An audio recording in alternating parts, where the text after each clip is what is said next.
Welcome to Overtime on Inferno, your weekly roundup of all the big stories in CSGO, quicker than Navi beat G2. A quick reminder to rate and review us at the end of the episode. That helps us. I'm Logan. This is Aizyesque. On today's episode, we talk about Navi, the world champions of ESL Cologne, the Astralis roster rumors, and the We Play Academy League. No kebabs this time. I'm leaving that in exactly as it was.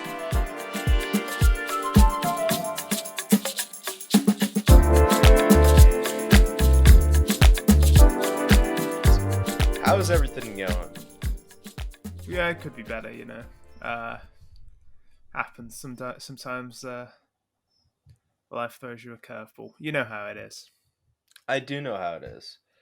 My niece was born 2 days ago, so I'm super psyched from that. I'm on the other side of the country from her, so I haven't gotten to see her yet. But winter, I get to see my niece, which is kind of sick.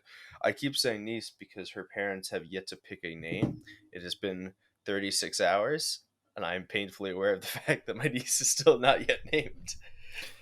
I was just going to give you the benefit of the doubt and assume she was called Denise. No, she doesn't have a name. I'm really thinking of just calling her Redacted now.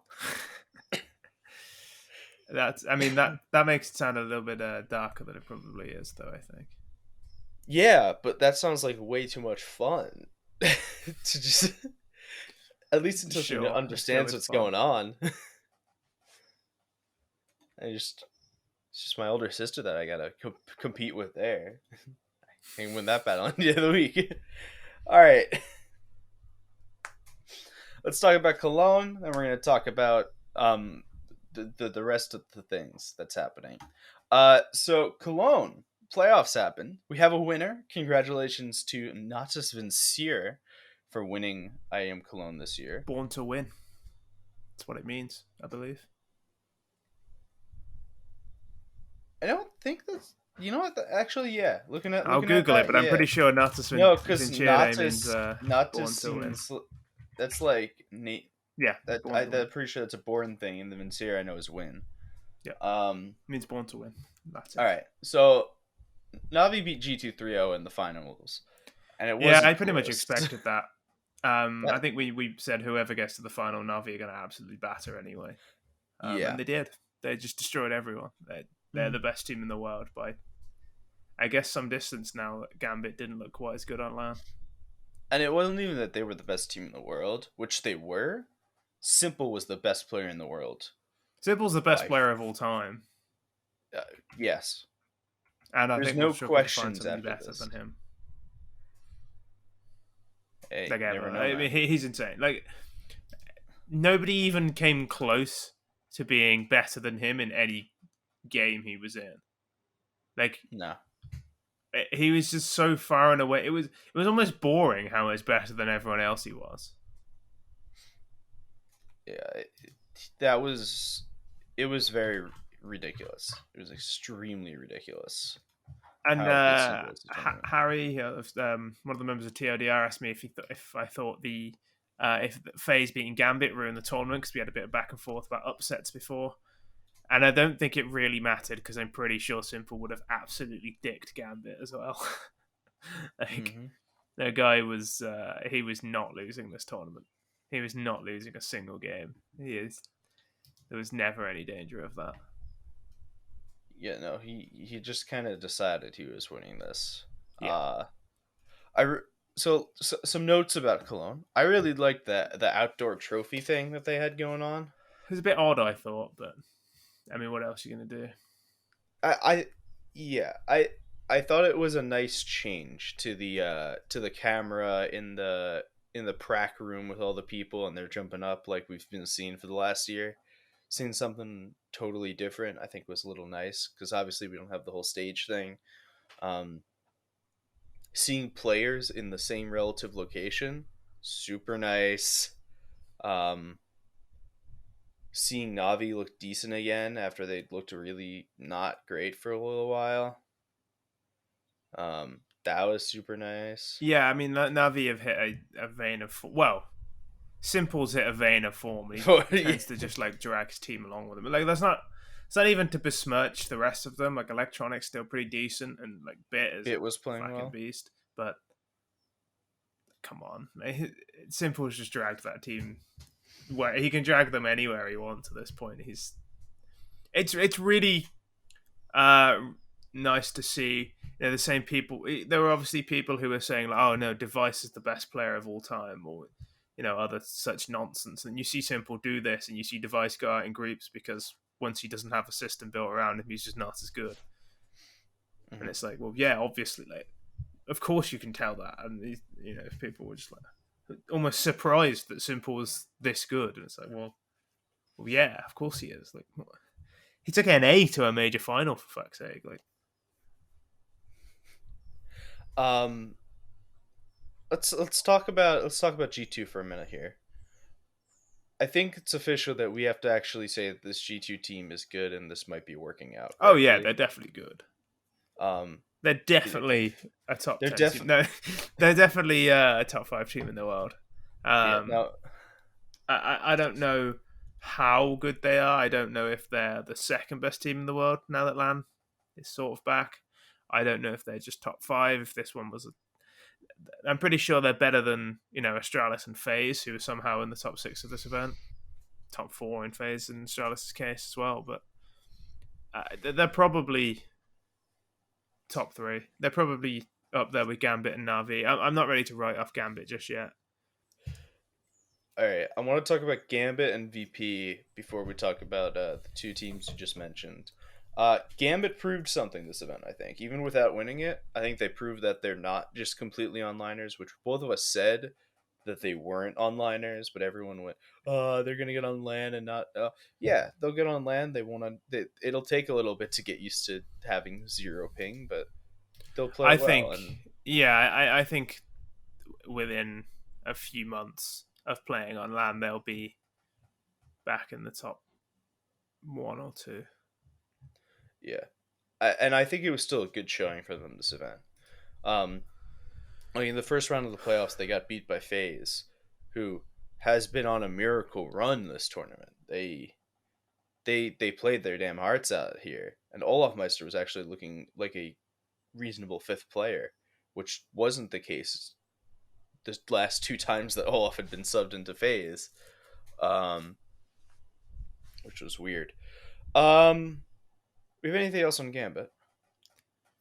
I want to just reiterate how good I think Nafany is, even though people were saying he got outcalled by Carrigan. I mean, that's partially true. Like, this is Nafany's first time on against such a great in-game leader, and I think with a little bit of time, Nafany will be the best in-game leader in the world. I mean, all he's had to compete against so far has been Boomich. Yeah, he hasn't played against some of the great in-game leaders when they've had real teams and real a chance to sort of pit his wits against them, and I think he'll learn quite a lot from it and become the best in-game leader in the world pretty quickly. All right, let's start with the other 5th, 6th team. Virtus.pro. I think this was a good showing for them. I'm not sure I expected them to get further than this, but I certainly don't think I expected them to get lower than this. Yeah, this is like the Virtus.pro spot at the moment, 5th to 6th.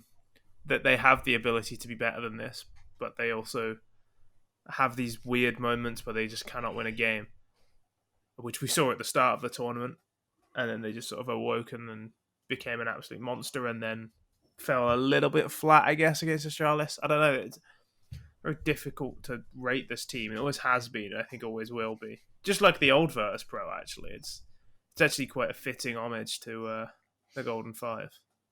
Yeah, they really are the same. I haven't thought about the correlation between the two in a very long time, but the way that the old Virtus.pro team was with the Plow, being able to if you got 4 rounds in a row on them, right? If Virtus.pro got 4 rounds in a row, you weren't winning the half because they just took all the momentum ever. I feel like this Virtus.pro is just about the same damn thing. That they have that same the same ability to snowball off you, but they do it in a very different way. Virtus.pro, the Golden Five would just run through you. This VP will strangle you. They will constrict you. They will stop you from playing the game you want to play by stopping you doing anything. Whereas the old VP would just play the way they wanted to play by just running through you.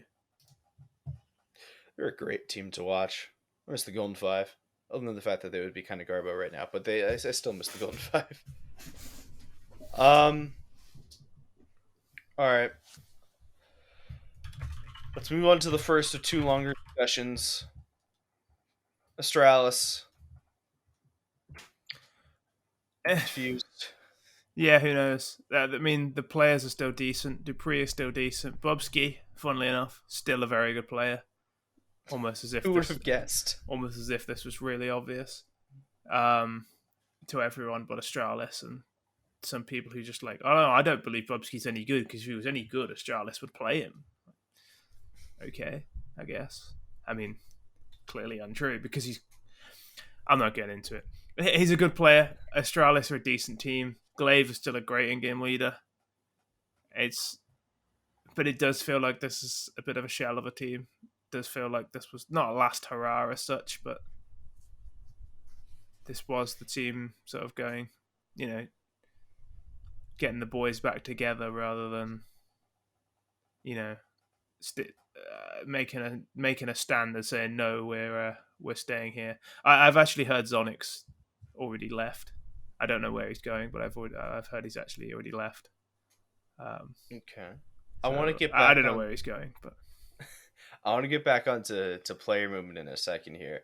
But before that, I don't know if you've got this in football where you guys are, but in basketball we have contract years. And I know that every sport has years in which contracts are up, but in basketball, you'll have players who just play out of their mind 1 year, and it's the year that their contract's up. So that way the next team see, oh, this player's scoring 20 points a game, getting 7 rebounds a game. Holy shit, we want him, right? I feel like this tournament was Astralis' contract year. They're going, we're going to show you the damn best that we can do, so that way whoever we sign with next gives us a shit pile of money when we sign with them. Musa Sissoko, for people who know football, was that at Newcastle. He would be terrible for years, and then there'd be a rumor that for some reason Arsenal or Spurs wanted him, even though he was generally pretty bad, and he would just play. He'd have a game on telly near the end of his contract where he'd just play incredibly well, and for the rest of the time he'd be awful. So he was kind of similar to that. I've seen players down the years. My club, Seb Larson, was always good for that. Jacques McGomer as well. They would come into a rich vein of form with 6 months left of their contract. Yep. That's about right. Okay, but why don't you do this all the time? All right, so let's talk about the Astralis roster rumor changes. So we're going to take everything that we hear here with a large grain of salt, because this is from the Danish CSGO Leaks account, and they've been iffy before. They're probably iffy now. So just a caveat, they said something about Fnatic Rising, and they named 2 of the players correctly, but they also said MHL would be in there, if I remember rightly, and he isn't. So that, to me, I don't think they're particularly... Also, Launders has come out and said he'd heard most of it was... Well, he said Bologna, but I don't think that's what he meant to say. Bologna. Yeah. I mean, that what he said, what he spelled was Bologna, so I don't know what's going on. But apparently they're all Bologna, so... Well, regardless, it's a fun thing to think about. So, yes. They're saying that Nip will be taking Dupree and taking away LNZ.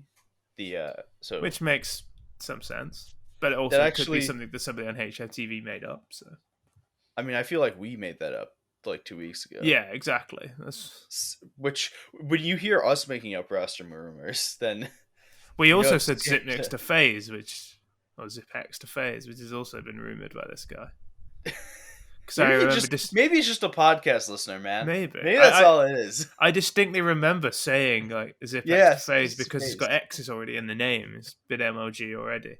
And I think we might have said something about magic to complexity as well. But Oh, fuck. I mean, we're It's just throwing names out there, so it wouldn't be surprising if we did. maybe he thinks that we have more power and more knowledge than we actually do, and he thinks that we're saying things that we have like inside knowledge about. What I will say is he said Lucky from Trix will join Astralis. I'm pretty sure that's correct. That You one I've heard myself, and I'm pretty sure that's correct. okay? Okay. Okay. Um. So Bubsky will be staying. Lucky will be joining.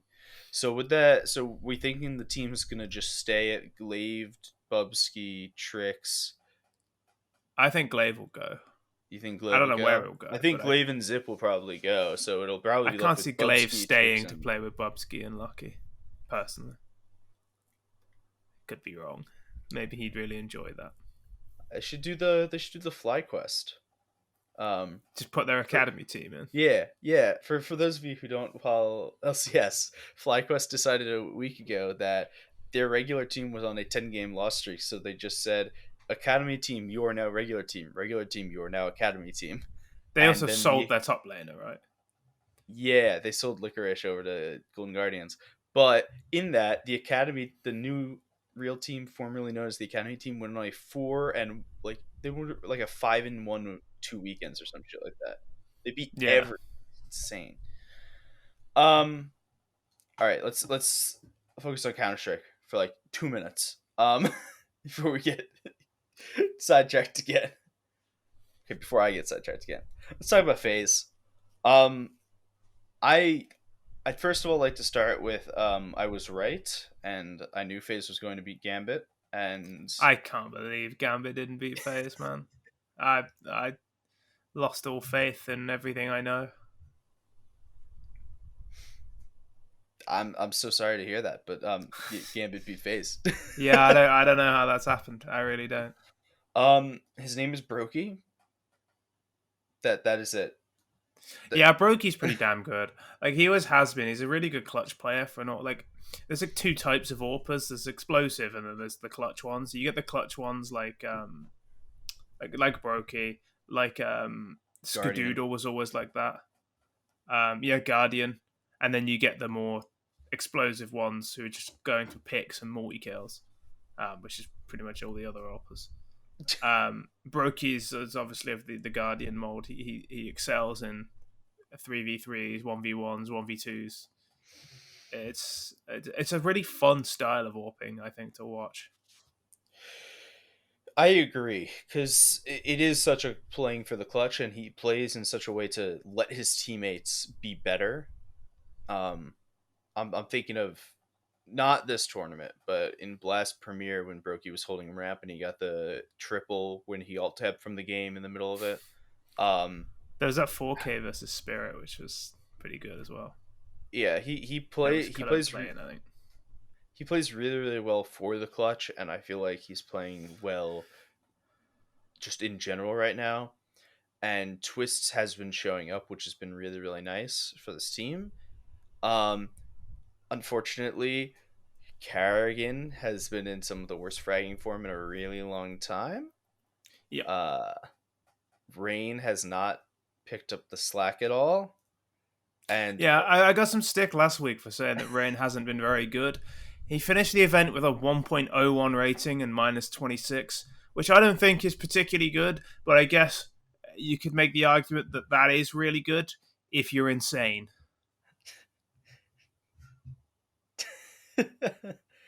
So I'm going to continue on my thing. Olaf Meister has been a very good warm body in the seat.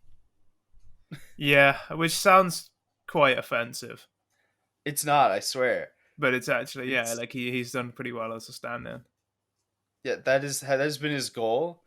Like they're saying they want to bring him in on a permanent basis, and if they want to bring him in on a permanent basis, you know what?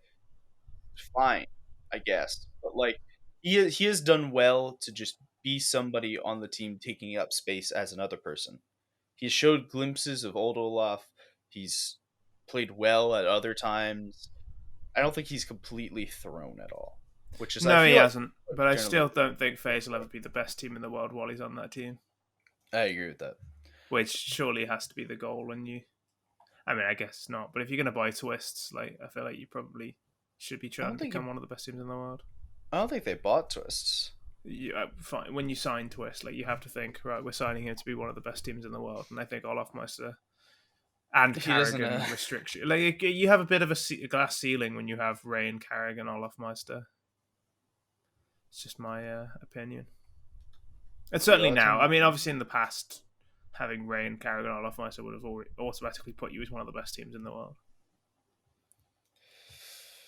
Yeah. All right. Are there any other teams you'd like to talk about that were in the playoffs? In the playoffs, probably not. I think we've covered everyone. I don't understand how s1mple is this good. I know we've already been past it, but like I've never seen a performance over a tournament as good as that, and it makes me a little bit angry. I just he had so many maps that he just completely took over. You know, at this tournament alone, I think he had 3 maps with over a 2 rating. It's so ridiculous, man. In 5 series. He played 5 series and he had 3 maps over a 2 rating. It's absolutely absurd. Like, what's he supposed to do? He went negative in 1 map, which was against Vitality, where they lost 16-14. Every other map, he was just like the best player on the server. It's just, I don't understand what you're supposed to do to beat him. And if somebody figures it out, they're going to be very rich. Also, please tell me. I don't think they'll tell you. They'll use it to beat him and then be like, oh shit, and then be the the best team in the world. Yeah, but they could also tell me, and I can get like higher ranked. That's important. I really don't think the knowledge of how to beat s1mple will get you out of silver, because it definitely will. It's a confirmed thing, man. You just need to be better than silver players to get out of silver. It should involve like buying a mouse and keyboard. I know, but it's really hard when half your team leaves the game immediately. Well, silver's if half your team is leaving, that means in most games half the other team is leaving as well. No, it's not my luck, man. Well, of course it's not. All right, let's talk more about our good friend Danish CS:GO leagues. I say good friend in air quotes. Yeah. So he's got some more takes here. And we're going to talk about these takes in conjunction with the other news that we had this morning. So we've been rumoring for a while that Fnatic's going to make some changes. We knew that they were taking Golden out. We knew that a couple of weeks ago. We've also, the 2 of us have been saying JW has been going. We actually got that confirmed about an hour ago now. JW will be benched from Fnatic. Apparently, it might be going to Valorant. Yeah, which is always an interesting thing. But JW, obviously a legend from the game. He's a beast. Well, he was a beast. Hasn't been so great lately, but true. We'll take what we can get. So the question is always what spot to fill them with. What spot to fill on Fnatic.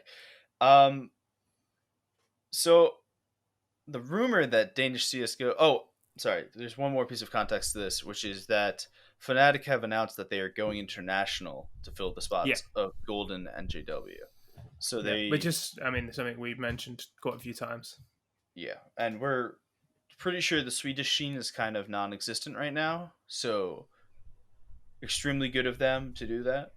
And Pepzor, by the way, if you were worried about him, he's moved back down to the academy roster. They are actually going to use him finally. He's going to get to play a game. Yeah, they are playing in the Academy League, which I want to circle back on Academy League.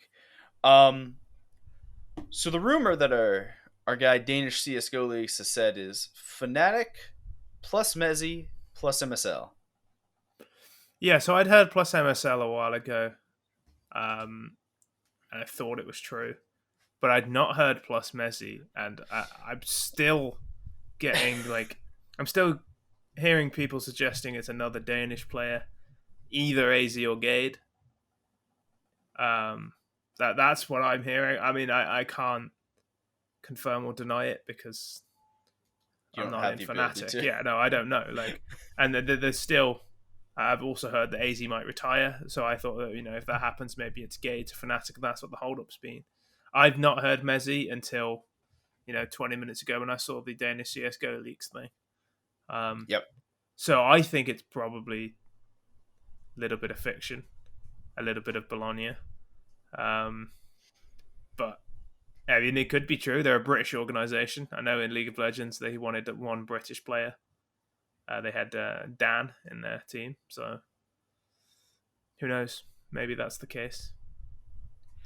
I feel it's such a weird roster move to me because we've seen Mezzy twice at a high level. Mezzy's good. He's done really well on endpoint since. I was gonna say I agree that Mezzy's good, but we saw him on Cloud9. Yeah, we're seeing him on endpoint. He's done really well on endpoint. Endpoint's back in the top 30. Endpoint has been very good recently. Does that mean that Fnatic, historically a top 5 team in Counter-Strike, is picking you up for their rebuild? Strong maybe. But yeah, I mean, I think it's silly to get weighed down too much in the history, because I think historically Fnatic wouldn't consider MSL either. And I'm pretty sure they are. So, and I'm pretty sure they also approached Daisy. I don't know whether or not he's joining, but I mean, I'm pretty sure they approached him. So, I mean, we'll see in the next coming weeks what happens. And as per usual, when we get to a player break, expect a lot more than just the 2 people joining Fnatic. There was an article that came out while we were recording from coldzera that said that he will be playing in Pro League Season 14, which happens just after the player break, but he has not said which team. So, Team Liquid?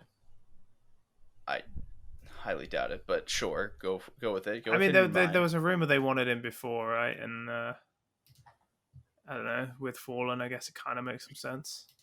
Who else is at Pro League Season 14? He's probably not going to go back to FaZe. Bad news, Bears. God, no. Please Team don't 1? Like what are we talking? Like, don't ruin my team. I mean, he could go to Furia. Evil Geniuses could go to Furia, although they're not at Pro League Season 14, I think. Furia's not a Pro League? Unless HLTV is lying to me. No, they're not. I believe they're lying. Because we've got some beef. I mean, it does say to be determined for 7 teams based on ESL World ranking. Yeah. So if Furia are up there, then maybe it's almost confirmed, but they're not actually confirmed yet. So my guess is it'll be Furia, just because we've been talking about that for a little bit. That makes a lot of sense. I think Evil Geniuses makes a lot of sense as well, though. Okay. I mean, I could definitely see that. But then you'd have to take away Breezy. You wouldn't have to. You could take away Stanislaw or Cirque or something. Yeah, but Stanislaw's the IGL and Cirque's the Opper. Cold's in-game led before. How well did that work out? As well? How well did those 2 things work out? coldzera made 2 majors, EG 0 or something. I don't know. coldzera 2 HLTV number 1s. Evil Genius 0.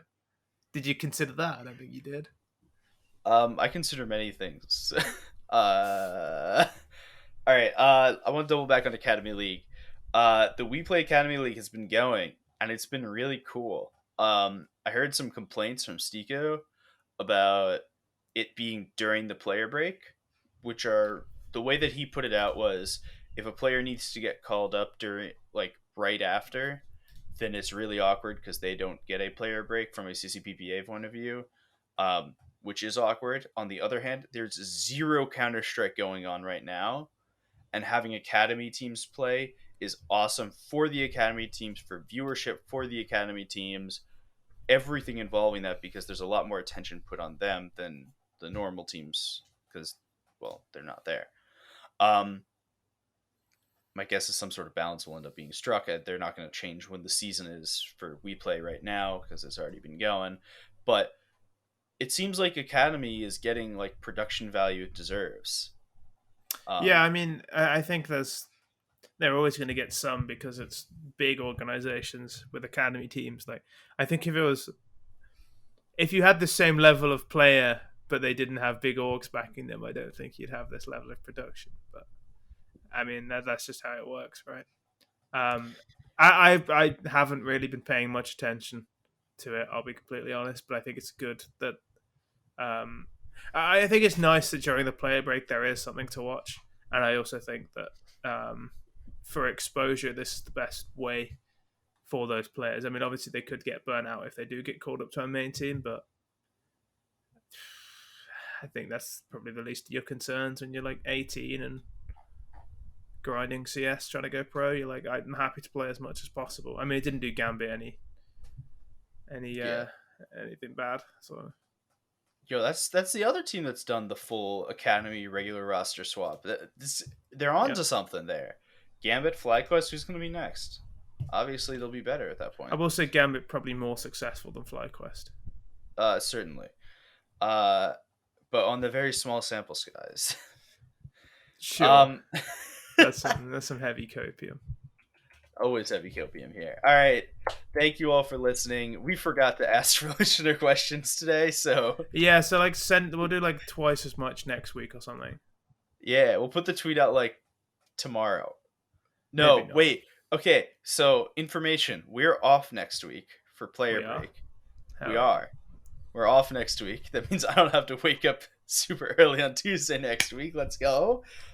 We will be back with you all. I think it's August 3rd. So dead set in the middle of the player break. We'll have a big episode on any roster moves that have happened already. Then we're going to be off another week. And then we'll be back. I think it's August 13th, August 17th that week.